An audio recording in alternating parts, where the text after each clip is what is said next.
Sir, good afternoon to everyone. So this topic was actually radiation and cancer biology. I am audible to everyone, I think so. Yes, Vikas. Yes. Okay. So regarding the first abstract, that was sensitive detection of MSI or MMR in liquid biopsies. So I will ask Dr. Ashutosh Gupta sir from Jammu. Okay, sir, what do you think that there will be a difference between the liquid biopsy and the actual biopsy specimens with respect to this MSI instability or MMR detection? You are there, sir? Yes, sir. Sir, you are. Dr. Ashutosh. I'm here. Audible now? Yes. Yes, Dr. Ashutosh. Good afternoon. Actually, so nice meeting all of you. Dr. Manoj, in a long time. All my other friends also.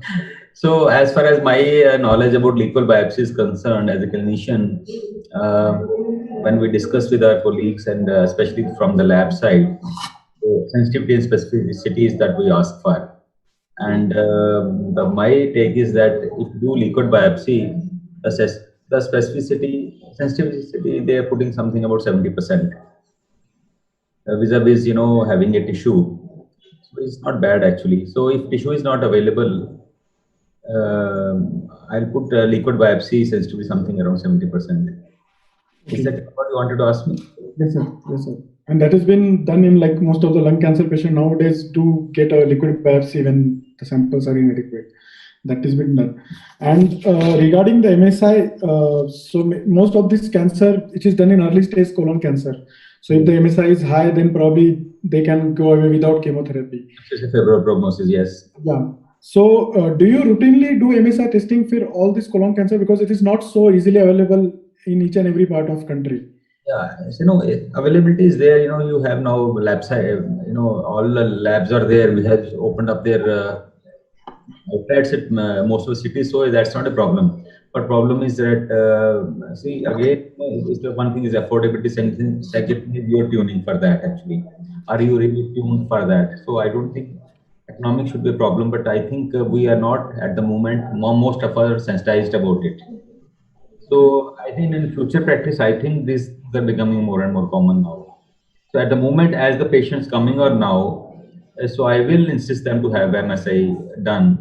And if you convince them, most of the patients are getting it done. So my new patients, actually, I'm advising them and they are getting it done. Sir, you are doing it into the screenings also? Like if you have a polyp detected and... Not at all, not at all. For detection of Lynch syndrome? So recently, I had a patient who had multiple polyps in the large intestine. He was a 17-year-old boy, and he was one polyp appearing after another after polypectomies. So basically, then I sent him to surgeon who advised total colectomy and total prophylactomy. But as far as this is not our field to find. You have to send to a genetic expert actually. So this is not my field. We only advise those patients who have established disease. And if the tissue is available, I do advise MSI testing now.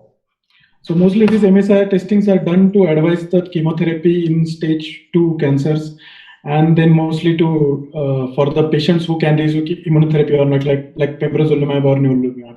So have the testing done only, then you can advise all these things actually. Definitely, sir. Also, we are getting it done now with PD-1 testing actually. Thank you, sir.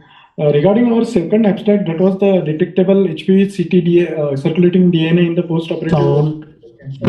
Okay. Hello. Now we are getting. Yeah. Yes, sir.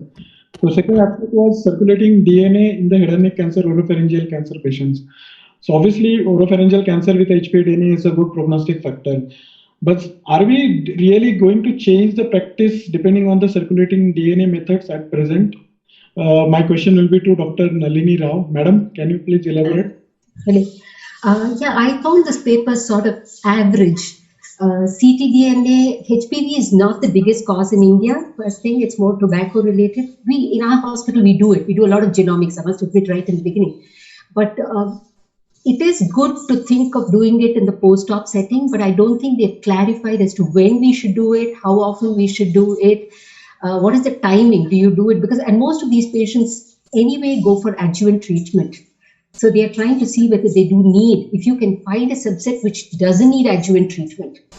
I'm finding that difficult to conceive of. I know, and it's very early tumors which undergo curative surgery and no planned adjuvant treatment. In that small subset, maybe it will help. So do you think those patients who had done a curative surgery and after that there are still a circulating DNA, HPV DNA detectable? So do you think that there could be a small micro circulating cells, tumor cells are present, and maybe you subject those patients to a higher modality like PET CT or maybe other imaging to detect if there are any mets? So do you think that you can do that? You know, I come from a center and we run a clinic for difficult cases. So we sort of routinely do it this way. And the surprising thing is probably because surgeons are more aggressive these days, we're seeing a lot of the recurrences happen very early, immediately almost after surgery. So maybe there is a role for this because the biology is changing. Somehow, you know, all the tumors are changing in their biology. So I'm sure there will be an evolving role. You know, all the works have come from very good centers, and I'm sure there is a very sound basis for it. So I think, yes, there is a role, but in India, presently, in our setting, I don't, among the papers that came in, this wasn't my favorite. Okay. Anyway, Dr. Jagtap, may I one thing? I Yes, want sir. to know one thing. yes, sir. See, my question is that it is mentioned that they did it pre-RT, pre-chemo and pre-surgery and pre-RT. If it is positive, if the ctDNA is there in pre-operative setting, so then it will be treated like metastatic disease or it will be early stage disease. If it is positive before surgery, The staging is will not you done change by- the treatment? I don't think staging will change by detection of ctDNA. Staging was done as per the AJCC staging. What is the practical approach? And what is the practical approach? It will not What will change. be the practical approach if it is positive? So basically what Dr. Nalini just said, that there may be a small group of patients, very early, stage patient where curative surgery was done and there was no indication of post-operative RT. But if you find after surgery there is circulating tumor DNA, probably that may, if we get more strong evidence, may be one of the indication for post-operative RT to reduce the local recurrences. Because in this study, they have seen that not only distant metastasis, but local recurrences also increased if there is a circulating DNA. So that may be the small group of patients. Yeah. Might be Dr. Nalini? Hello? Yeah, Dr. Nalini, please. Yes? Lovely to see you all. Dr. Manoj, congratulations on your new machine, and I'm happy to see all of you in the times of COVID. It's so lovely. Yeah. Dr. Singh, you are asking me something? Yeah, just I wanted to know about, see, even pre-operative setting, when it is positive, ctDNA is positive. So do you think to change your way of treatment or the same Most of treatment the is cases, you need to have the mutation up front. So you do have to do a baseline thing, and only if that mutation is available in the baseline, then it makes sense to follow up these patients. At least that is my current understanding so far. So it is going to change, I think. No, I don't think it will change. It becomes a tumor marker kind of a thing, an expensive tumor marker. But if you don't have any other tissue for diagnosis, you can follow up. There's a very expensive way to follow them up, but we can follow up them with liquid biopsies instead of looking for it. And in case you need to, we are de-escalating in HPV. So I don't see the need for escalation of radiation dose. But if you have left disease immediately after surgery, or if you find anything else, maybe there is a reason, but I don't see anything except that small group which I alluded to. See, if you find circulating DNA in a tumor stage, it will not change the staging at all. No, it doesn't change. Absolutely, because it doesn't mean the tumor is spreading out. It is throwing metastasis, isn't it? Yeah. So you should be very, very careful in, when you analyze the results in clinical setting. Will you change your treatment? See, your treatment will be guided more by other factors, post-operative, where nodes are positive, PNI, LVI, other things, rather than surgical margins were clear or not, rather than going by circulating DNA. TNAN, basically TNAN.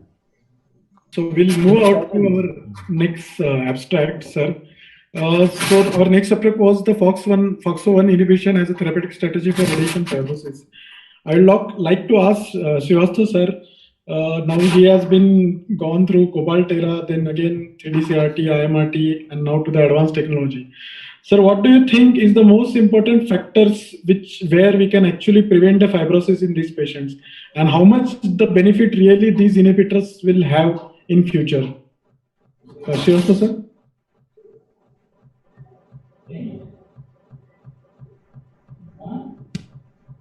Yes. Sir, can you hear us, sir? Srivastava, sir? Is he there? Yes, sir, he is there, but I think Can you hear me? Sir, he's there, but I think he's not. What do you know? Dr. Shyam, I think you are muted. Can you no, unmute? he's not muted. Is roaming around probably. Okay. Anyway, so maybe Dr. Akwani sir can take it again, sir. Can you please repeat what you were asking? I was Very asking. good afternoon to everybody. Yeah, so we had gone from the Cobalt era to the new machines with the IMRT, VMAT, everything. Yeah. So what is the most important factor that will affect the fibrosis? Is it the technology or is it the inhibitors are going to have a lot of changes in the fibrosis that we have at presently in our patients? Yes. Basically, what I think is that both the things are very important. If we see the technology, we have progressed from the Cobalt era, where most of the tumor and around the structures which are nearby, they got radiation, and which results unnecessary radiation fibrosis. But as we progressed from IMRT to IGRT, then we were able to localize the treatment to the tumor only. So it has reduced the radiation fibrosis. But if we see all these like the inhibition of FOXO1 like thing, then definitely in the coming future, these type of the therapies definitely will help us in reducing further the radiation fibrosis. Sir, any other products in the market where you think that the fibrosis is less? There are some products which are available in the market. So are there any experience from your side that they are really helpful that we had given to some patient and they had less fibrosis? Because obviously the patient wise, there is a lot of variation in the fibrosis even with the same dose, same plannings. See, basically, there are a lot of products which are in the market which says themselves to be that they are effective. But in my practical experience, I don't think so there's any effect on the radiation fibrosis. But definitely, our technology, when we have come from Cobalt to IGRT and IMRT, definitely it has proved good in reducing the radiation fibrosis. So as of today, I think rather than the drugs available, the technology has more benefit in reducing the fibrosis rather than the drug. Yes, and so we'll wait for the result of FOX1 in the clinical trials where it will see whether we are still good. We'll wait for that. Yes, ma'am. Yes, ma'am. Please. I tend to use a lot of drugs for, at least I use pentoxifillin, which is Trental, 400 milligram twice a day with vitamin E, and I find it very useful. The issue has been tolerance, GI tolerance, particularly diarrhea with some patients. They go off and they come back, but I find it's very useful. Okay. So, ma'am, and we tend to think of all our machines that help radiation fibrosis as subcutaneous fibrosis, but there's still a lot of tissue damage happening inside organs, which is going to be more and more with hypofractionation. So I think we have to look at radiation fibrosis drugs for it. Is my personal opinion. Yeah, that's what I tell you. It will take some time for us to observe these things, because till today I don't think so there's any significant role of these medicines. Can I just add upon that? Actually, when we were young, there was a drug called amifostine. We were all familiar with it. It had a lot of promise. We attended so many conferences. It didn't work at all. You know, so what I mean to say is that additives with radiation, there's no substitute for a good technique. Yeah. Substitute for a good technique, and you can use your own drugs and you can have a better experience, but they are not reproducible, ma'am. If you use a set of drugs and you try to reproduce most of them, you are unable to do that. So at the further time being, I think there are no additives which are radioprotective in some way or the other at the moment, maybe in future. I think with Dr. Gupta here, I have to make a comment that all these days we taught the 4 R's and refer to the 5th R, intrinsic radiosensitivity. And now all this molecular biology, genomics is opening up that, and we're going to individualize and find out in a particular patient, what is it that causes a fibrosis? We may have universally come to a certain level, but I think we need to move further on this. My personal opinion, I would go further. I'm not saying we should not move further, but I think at the moment, I think it is in infancy. Whatever the drugs we have. It is. I agree with that. That's what I said at the beginning. Dr. Gupta, I fully agree with Dr. Jagtap. I fully agree with Dr. Gupta, because sometimes this fibrosis needs some advantage. Say, it is said when we go for 4 hour or 5 hour or now 6 hour.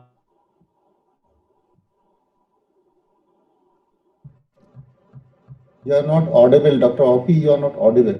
Sorry, your voice is breaking. Sir, Dr. Opi, you are not audible. I think it's I think he lost his signal. disconnected. Okay. You can go ahead, Dr. Vikas. So our next abstract was, our next Go ahead. de novo purine synthesis in the IDH wild type Yeah. glioma. Yes, sir. We can see you again. So, any of the expert panel can take it. How much difference do we observe between the IDH wild and IDH mutant type of GBMs? At present, we are treating them in the same way. So, obviously, temozolomide is still the standard of care for so many years. So, do you think that this novel strategy will really change the survival aspect of GBM in the coming years? Yeah, I would like to comment on this. Basically, IDH mutant. Basically, nowadays we are confused when we come up with a patient with a low-grade gliomas. So low-grade gliomas like grade 2, so 1 or 2. So when to give adjuvant therapies post-operatively. So sometimes it becomes very difficult for us. So then we come up to this IDH. If it is an IDH mutant, then I don't think so. There's any need for any adjuvant therapy. But again, if there's no residual disease, of course. But if it is IDH wild type, then definitely we should go ahead with the adjuvant therapy like radiation and temozolomide, even if it is of grade 1 or grade 2. So most of the time, what happens, like if it is an IDH mutant in grade 4 also in GBM, then it is said that it is a secondary glioblastoma multiforme, which has come up from the lower grade gliomas. But if it is most of the time it is an IDH wild type only in a GBM. So this was the next point. Okay. So what is your take on this new molecule MMF? This MMF. I couldn't get you. So what is the take on this new molecule which has been done for the purine synthesis downregulation? You are talking about this IDH, huh? Yeah, IDH only. Basically, my takeoff is like if it is a mutant and the tumor like GB, this is a low grade glioma, like grade 2, then then we can skip our adjuvant treatments. Okay, but if it is a wild type, then definitely, even if there's no residual disease and grade 2 gliomas also, so we should go ahead with the treatment, further adjuvant treatment like temozolomide and radiotherapy post-operatively. Any other take on this? What I saw was this mycophenolate mofetil is a immunosuppressant which is already being used for transplant, renal transplant, immunosuppression. And if you look at the class of antimetabolites, they were already addressing the purine and pyrimidine metabolism. So I don't know whether they're just revisiting or finding a subgroup of IDH wild type who might benefit by this. But again, it's a bad disease. Every step forward is a step forward. Significant step forward is my take. Yeah. So coming to the same, which like these drugs which are used in a transplant patient. So our next abstract was depending on that, the VISTA blockade immunotherapy with multi-modal approach. So where they had given cyclophosphamide along with radiation. So cyclophosphamide is also immunomodulator. And definitely that would have been some effect in these settings where the immunotherapy is used, and they are probably immunomodulating these effects. That's why you see better tumor response and better patient outcomes in these patients. How the radiation is going to affect the immunotherapy? So any take on that? Maybe you or even Manoj Gupta sir can also take this question. So basically, now there are a lot of experiments which are being conducted on immunotherapy along with radiation, especially in metastatic setting.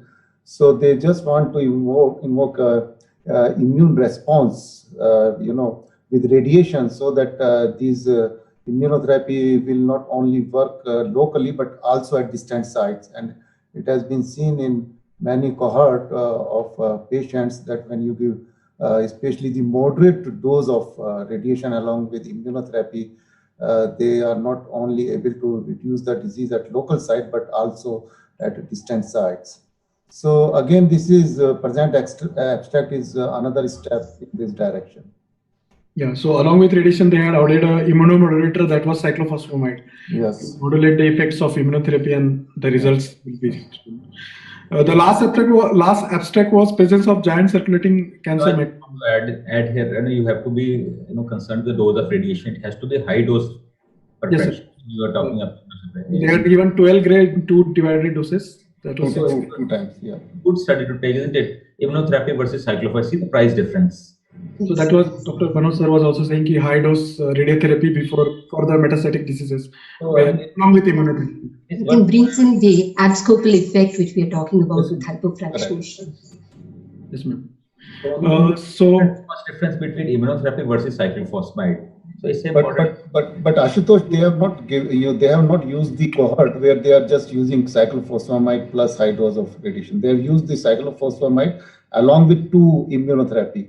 Along with Vista and other. We do not know what will be the effect if you give singular along with radiation, right? So we do not know that. And it will be more cheaper option if at all it helps. Yeah, it helps. The PD-1 and the CTLA-4 got a Nobel Prize, so Vista might be in line for a Nobel Prize. So regarding the last abstract, so circulating cancer-associated macrophages has been studied in other cancers also, like breast cancer. There are many published studies, and they have been already think as a progression or the predictive biomarkers for most of these patients. But are we going to change our modality for adjuvant treatment if suppose that for a lung cancer patient, they had given a CTRT, squamous cell cancer, and the patient has residual disease with a more than 50 micron of macrophages still present. So are we going to consider adjuvant therapy straight away, or we are going to still assess them for a period of time and then consider treatment? Anyone can do it. Chakwani sir, can you please take this? Am I audible? Hello? Yes, you are. Yeah. Am I audible now? Yes, you are.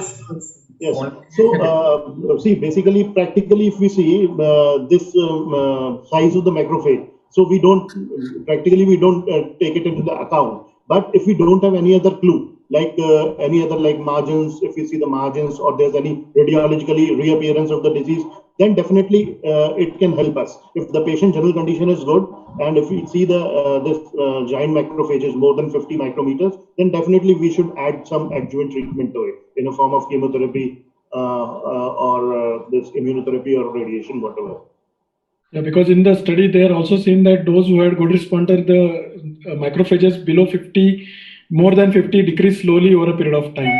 So they had less macrophages. So that is why if the more macrophages are being seen in the blood, then definitely we should go ahead with the treatment, because we already know that the prognosis is not that good in that case, and more chances of the progression of disease can be there. It will be an easy method to do because it could be done in most of the laboratories without much issues.